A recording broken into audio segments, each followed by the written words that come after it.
Football এটা শুধু একটা খেলা না, এটা এক অনুভূতি, এক পাগলামি, এক স্বপ্নের নাম। এই মাঠে ২২ জন খেলোয়াড় লড়াই করে একটাই লক্ষ্যে, জয়। প্রতিটি দৌড়, প্রতিটি পাস, প্রতিটি শট বলছে একটা গল্প, অধ্যাবসায়ের গল্প। আর যখন বলটা জালের ভেতর ঢুকে, তখন শুধু একটা গোল হয় না, একটা দেশ উল্লাসে ফেটে পড়ে।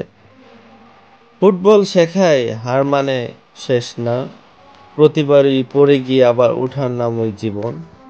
টিমওয়ার্ক মানে একে অপরের উপর বিশ্বাস।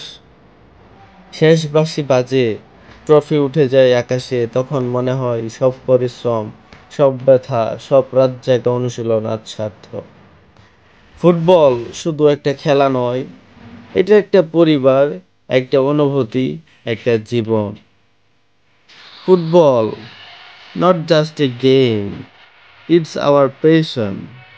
আমরা ফুটবলকে ভালোবাসি, ফুটবলের প্রতি আমাদের প্রেম, ফুটবলকে নিয়ে আমাদের পথ চলা, ফুটবলের জন্যই আমাদের রাত জেগে জেগে এত বড় বড় বিগ ম্যাচ দেখা। আমরা সবাই বাঙালি ফুটবল প্রেমী, ফুটবলকে নিয়ে বেঁচে থাকতে চাই।